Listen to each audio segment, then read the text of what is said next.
আসসালামু আলাইকুম প্রিয় দর্শক, গত কদিন ধরেই আমরা সারা দেশে আওয়ামী লীগের কিছু তৎপরতা কিন্তু দেখতে পাচ্ছি এবং এই তৎপরতাগুলো নিয়ে নানা ধরনের কথাবার্তা হয়েছে এবং কিছু কিছু তৎপরতার সঙ্গে আমরা একটু সহিংসতারও সম্পৃক্ততা দেখছি। প্রশ্ন হচ্ছে যে আওয়ামী লীগের এই তৎপরতা, যে দলটাকে সরকারিভাবে রাজনৈতিক কর্মকাণ্ড এখন যাদের স্থগিত রাখা হয়েছে, যাদেরকে আন্তর্জাতিক অপরাধ ট্রাইব্যুনালে যাদের বিচার করা হবে বলে জানানো হয়েছে, সেই দলটার এই যে তৎপরতা, যা নাকি নিষিদ্ধ কার্যক্রম হিসেবে বিবেচিত হচ্ছে, যারা জয় বাংলা স্লোগান দিচ্ছেন তাদেরকে ধরে নিয়ে যাওয়া হচ্ছে, আওয়ামী লীগের পতাকা উত্তোলন করা যাচ্ছে না কোথাও, এই যখন অবস্থা, তখন তার মধ্যেও আওয়ামী লীগের যে এই কর্মকাণ্ড, বিভিন্ন রকম ঝটিকা মিছিল, এগুলিকে সরকার আসলে কীভাবে হ্যান্ডেল করবে? জুন মাসের 23 তারিখে আওয়ামী লীগের প্রতিষ্ঠা বার্ষিকী ছিল, সেখানেও আমরা দেখেছি সরকার সেটাকে নিয়ে নানা রকম প্রস্তুতিমূলক ব্যবস্থা নিয়েছে, যা নাকি সরকারের দুর্বলতাকেই সারা দুনিয়ার কাছে প্রকাশ করে দিয়েছে। অনেকেই বলছিলেন যে আওয়ামী লীগ কীভাবে রাজনীতিতে আবার ফিরে আসবে, আওয়ামী লীগ কি আবার ফিরে আসতে পারবে? যদি আওয়ামী লীগ ফিরে আসে তাহলে সেটা কি তাদের যে বর্তমান নেতৃত্ব, শেখ হাসিনার যে নেতৃত্ব, তাকে নিয়েই ফিরে আসবে?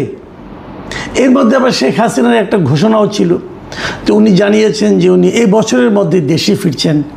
সেটাও কিন্তু আমাদের দেশের রাজনীতির ক্ষেত্রে এক ধরনের নতুন অস্থিরতার জন্ম দিতে পারে বলে কেউ কেউ বলেছেন। তো এর মধ্যে জুলাই এসে গেল। জুলাই আন্দোলনের সময় যারা জড়িত ছিলেন এর সঙ্গে এবং যারা নিজেদেরকে সেই জুলাই আন্দোলনের সিপাহসালার বা সোল এজেন্ট হিসেবে দাবি করছেন, তাদেরও নানা রকম তৎপরতা আমরা দেখতে পেলাম।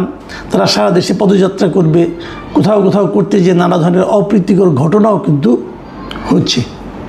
এর মধ্যে যে কথাটা আমার কাছে আজকের এই আলোচনার জন্য আমি এই বিষয়টা আলোচনা করছি, যে বিষয়টা নিয়ে, সেই বিষয়টা কথাটা উল্লেখ করতে হয়। সেটা হলো যে আজকে প্রধানমন্ত্রীর যিনি উপদেষ্টা আছেন ডক্টর জাহেদ-উর-রহমান, তিনি একটা কথা বলেছেন, খুব গুরুত্বপূর্ণ কথা কিন্তু। সেটা হলো তিনি বলেছেন যে আওয়ামী লীগের নেতা কর্মীদের উদ্দেশ্যে বলেছেন যে তারা যে বিভিন্ন রকম মিছিল করছে, এ প্রসঙ্গে উনি বলেছেন যে তারা যেন রাষ্ট্রের আইন মেনে চলেন। এই কথাটা কিন্তু আমিও বহুবার বলেছি, যে আইনের মাধ্যমে আওয়ামী লীগের রাজনৈতিক কর্মকাণ্ডকে স্থগিত করা হয়েছে, সেই আইনটাকে আমি ব্যক্তিগতভাবে এবং আমার ধারণা আরও অনেকেই একটা কালো আইন বলবেন। মজার ব্যাপার হলো এই কালো আইনটা কিন্তু আওয়ামী লীগের তৈরি করা, নিজের আইনেই আওয়ামী লীগ ফেসেছে। আমি মনে করি এই ধরনের আইন থাকা উচিত না, কিন্তু সেই আইনটা আওয়ামী লীগ বিরোধী দলকে দমন করার জন্য তৈরি করেছিল এবং সেই আইনটা এখন আওয়ামী লীগের বিরুদ্ধে অন্তর্বর্তীকালীন সরকার প্রথমবার ব্যবহার করেছে এবং এই সরকার বিএনপি সরকার অন্তর্বর্তীকালীন সরকারের সেই ব্যবহারকে আইনগত বৈধতা দিয়েছে এবং তারাও সেটাই করছে। তো জাহিদুর রহমান সাহেব বলেছেন আওয়ামী লীগের নেতাকর্মীদের উদ্দেশ্যে যে তারা যেন রাষ্ট্রের আইন মেনে চলেন। এটুকু বলে ঠিক আছে, তারপরে উনি আরও কিছু কথা বলেছেন যেগুলো নাকি আওয়ামী লীগের নেতাকর্মীর জন্য খুবই গুরুত্বপূর্ণ বলে আমি মনে করি। তিনি কি বলেছেন আমি আপনাদেরকে হুবহু পড়ে শোনাচ্ছি। তিনি বলেছেন, এখন পর্যন্ত তাদের কর্মকাণ্ড নিষিদ্ধ আছে, তারা একটু অপেক্ষা করুন। কথাটা খেয়াল করেন যে এখন পর্যন্ত তাদের কর্মকাণ্ড নিষিদ্ধ আছে, তো তারা একটু অপেক্ষা করুন। অপেক্ষা করার পর কি আর নিষিদ্ধ থাকবে না? বিষয়টা কিন্তু আপনি একভাবে ভাবেন, শোনার চেষ্টা করেন যে এখন পর্যন্ত নিষিদ্ধ আছে, এখন পর্যন্ত, তো আর একটু অপেক্ষা করতে হবে, তারপরে নিষিদ্ধ নাও থাকতে পারে। হ্যাঁ, কিভাবে না থাকতে পারে সেটা উনি জানিয়েছেন। উনি জানিয়েছেন যে আন্তর্জাতিক অপরাধ ট্রাইব্যুনালে আওয়ামী লীগেরকে নিষিদ্ধ করা হবে কি হবে না, আওয়ামী লীগের ব্যাপারে যে মামলাটা হয়েছে সেই মামলার বিষয়ে তদন্ত চলছে এবং সেই তদন্তের পর বিচার হবে। বিচারে যদি দেখা যায় যে আওয়ামী লীগ নিষিদ্ধ করা দরকার, তাহলে নিষিদ্ধ হবে। এবং এই হওয়া না হওয়াটা পুরোপুরি আদালতের এখতিয়ার। আদালত সব পক্ষকে শুনে সিদ্ধান্ত নেবে। এখন এটা খুব ভালো কথা, কিন্তু এখন আমার কথাটা হলো এক জায়গায়, সেটা হলো আদালত যে সব পক্ষের কথা শুনে সিদ্ধান্ত নেবে, তাহলে আওয়ামী লীগের পক্ষে কথা বলবে কে? এটা কিন্তু একটা আমি মনে করি খুবই গুরুত্বপূর্ণ প্রশ্ন, যে আওয়ামী লীগের পক্ষে আন্তর্জাতিক অপরাধ ট্রাইব্যুনালে যে শুনানিটা হবে, যে যুক্তিতর্ক হবে, যে দুই পক্ষের যে কথাবার্তা হবে, সেখানে আওয়ামী লীগের পক্ষে কথা বলবে কে? বিএনপির কোনো উকিল, অথবা জামাতের কোনো উকিল, নাকি এনসিপির কোনো উকিল? তিন দলেরই সমর্থক উকিল আছেন।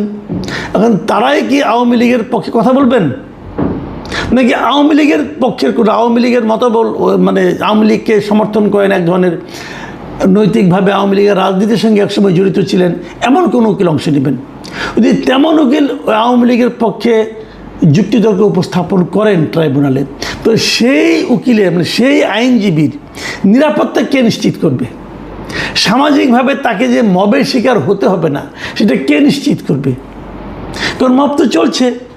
কোথাও একজন ছাত্রলীগের লোককে যদি আপনি পিটিয়ে ধরে নিয়ে যে থানায় নিয়ে যান, থানা তাকে ধরে নিচ্ছে, বলছে সে নিষিদ্ধ ঘোষিত ছাত্রলীগের সাবেক সভাপতি বলে দিল।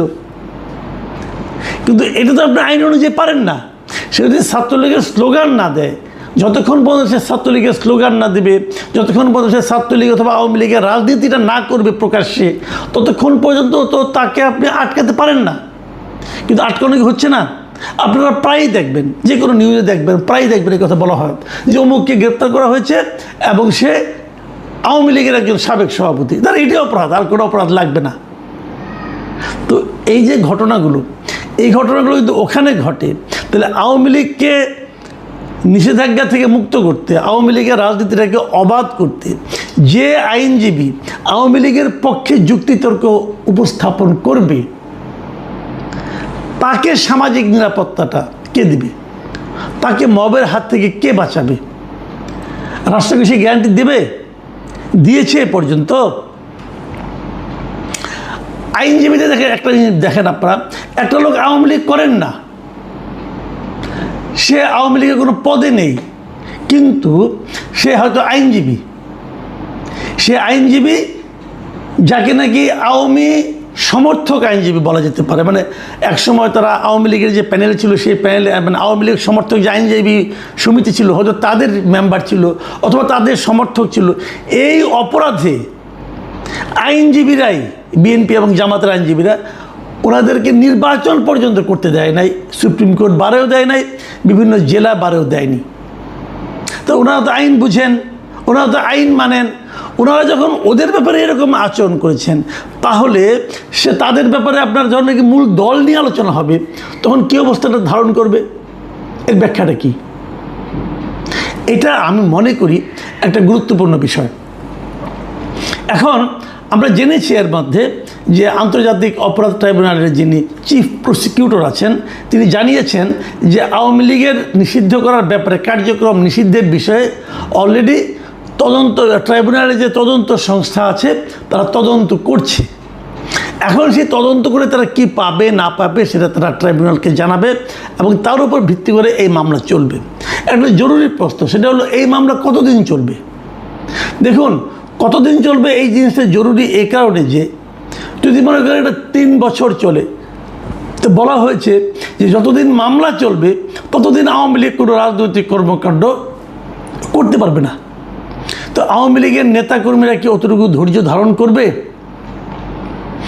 যেভাবে জাহিদুর রহমান বলছেন একটু অপেক্ষা করেন, সেই একটুটা কি 3 বছর নাকি 4 বছর? এই একটু অপেক্ষাটার মানে আপনার স্থায়িত্ব কতদিন? যদি 3 বছর হয় তাহলে সেটাকে আর একটু বলা যাবে? এখন জাহিদ সাহেব যখন বলেন একটু অপেক্ষা করেন, তখন আমি ধারণা করি হয়তো সেই জিনিসটা দ্রুতই হবে। এবং আমার যেন সব মিলিয়ে কেন যেন মনে হয় যে বোধহয় এই জিনিসটা একটু দ্রুতই হবে। কেন মনে হয় সেটাও বলি। যেমন ধরুন, সরকারের অ্যাটিচিউডটা কিন্তু আমি একটু একটু টের পাচ্ছি। এটা জাহিদুর রহমান সাহেবের কথায় যেমন টের পেলাম, 2 দিন আগে আমরা দেখেছি যে স্বরাষ্ট্রমন্ত্রী তিনিও কিন্তু এ সংক্রান্ত একটা বক্তব্য দিয়েছেন।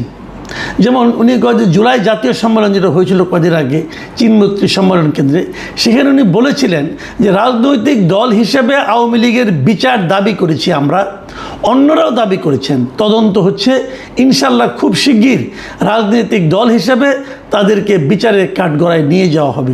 খুব ইতিবাচক দিক, কিন্তু বিচার মানেই কিন্তু ফাঁসি না। বিচার মানে অনেক সময় বিচারের মাধ্যমে অনেক সময় বেকসুর খালাসও পেয়ে যায়। আমি ব্যক্তিগতভাবে যদি আমি যদি বলি আমার কথাটা, আমি কিন্তু আওয়ামী লীগের রাজনীতি নিষিদ্ধের পক্ষে না।